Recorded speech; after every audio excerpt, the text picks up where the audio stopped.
Hello everybody, I'm talking to you from La Palma, Santa Cruz de La Palma. I've just met Carlos, who is on the other side of the camera. Hi Carlos. Hi, how are you? Fine, and you? I'm ready, and you? Yeah. Yeah, of course. I've spent here 3 weeks and I've been working with my boat a bit. I had some things to repair, but everything is done now.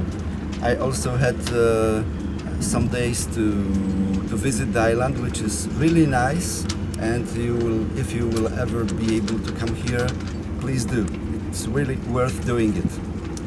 Thank you for following me on the first leg, and please do the same on the second leg. Keep fingers crossed for me. I hope it will help and my head will work much better this time, and I will make better choices which will allow me to come earlier to Guadalupe. I am enjoying doing the mini transit.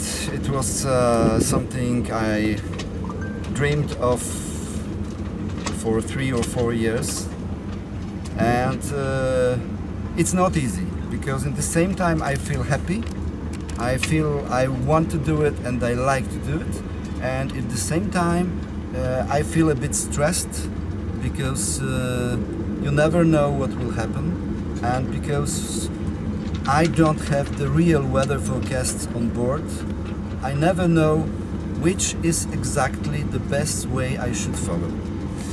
So, and there is a lot of work. The project is, the project requires a lot of energy, a lot of time, and a lot of money as well. And so it's not easy to make everything in the same time, in the right timing, but finally it's worth doing it. I like sailing alone. I like sailing with the crew as well, but these are two different things, or maybe 3 different things. One thing is cruising with the crew. This is really nice, and you can find really nice places, spend time with your friends, family. This is great. The second type is racing with the crew, and this gives you a lot of energy because the other people they are giving their energy to you, and you are giving your energy to them, and this is really something nice, something really important what happens on board when you are racing with the crew. And when I'm racing alone, it's something completely different. I can count only on me. There is nobody else who can do something instead of me. So I must keep my body and my mind in the best possible shape to be able to do everything what is needed. And this is not easy, but this is something I like to do. The moment I liked the most, it was sailing downwind with my boat, which is really made to do it. I was able to sail 240 nautical miles in 1 day, in 24 hours, which is already a lot. And the boat is just flying at this moment, and this is really nice. When you know that you are following a right route and it brings you fast to the finish line, this is the best moment. These are the best moments. And the worst moments for me were when I've heard for the several days that my position in ranking is falling down. This was the worst because I knew I made a mistake, and probably I would not be able to help it. And yes, it was like this. So this was really stressful, and I didn't like it at all.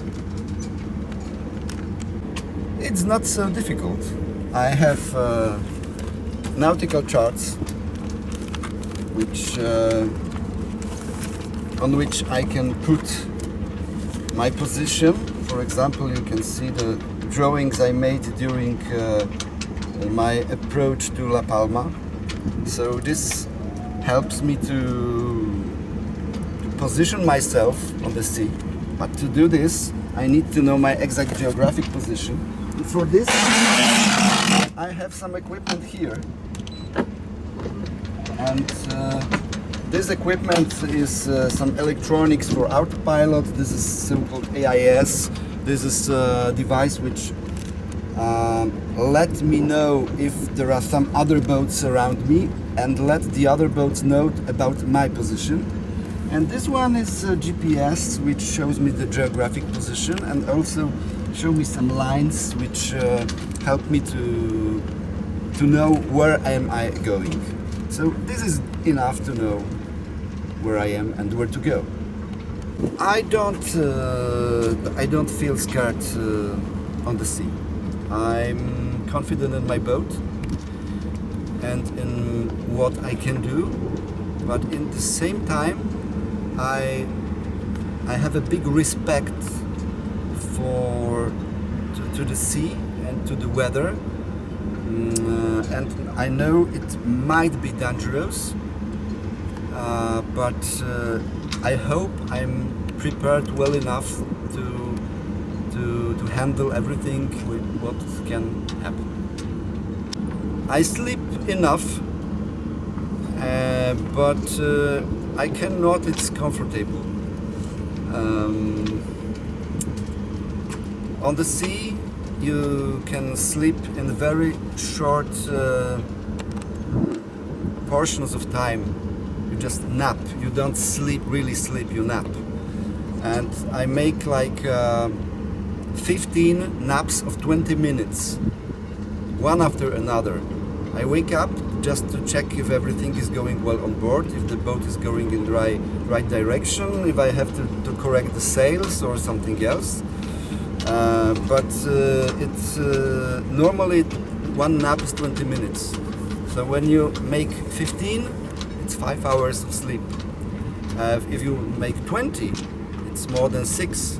It's already quite a lot and it's enough. I try when I'm not close to the land, I'm far in the ocean, I try to make one longer nap every day, like 1 hour and a half, which allow me to get into the deep sleep and allows me to recover even better. I like to sleep, so this is the most difficult part of single-handed sailing for me, but I can do it. When something breaks, as soon as I notice that something broke, first I check what do I have to change in the configuration of the boat to avoid breaking it further. So maybe I change the sails, maybe it depends what happens. Maybe I'll drop one of the sails, maybe I change the direction of sailing. And then I have to repair it. I have, for example, such a bag with a lot of tools inside. Different tools, very simple ones. Something strange like this, which is used to press some glue. And many others. And I have some spare equipment to exchange if something breaks. So yes, I have to manage, and it happened to me that I had to repair something. Sometimes it's impossible to repair something during sailing. In this moment you have to find a solution to avoid using a broken part, but to still make sailing possible. During this regatta, the first leg, I've learned, I hope I've learned, we will see. I've learned to keep things simple, to not to overcomplicate things. During the first leg I was analyzing the weather forecast we were receiving very deeply. It took me a lot of time and energy, and I tried to find something there. And I believed I found, but it was not true. I should just after several tries, I should not look any longer, and I should say there is nothing important in the weather forecast. Don't try to go somewhere according to this weather forecast. Just go straight line to the finish, and that's what I've learned. Not 100% true, because from time to time you have other boats around you. Okay, so there are other racers or support boats which are somewhere near, and on the ocean near is 20 miles and you can talk one to another. So we often talk if it's possible, but of course during the second leg it will be more difficult. The distances between the boats will be bigger and you will meet somebody only from time to time. I don't know. I don't know how often it will happen. Yes, we don't have any how to call it any good weather forecast. We have a weather forecast once a day, given by the radio, and I record every such a weather forecast, and then, according to what I've heard, I draw lows and highs on the chart. I write the pressures, and I try to discover what is the barometric situation and synoptic situation on the area I'm sailing. And according to this, I'm trying to choose the best route possible. But it's not easy, because the weather is not accurate. The weather forecast is not really accurate, and we get the information about the weather, about the wind force and the wind direction for the central point of a zone, and one zone is like 240 miles to wide and 240 miles high.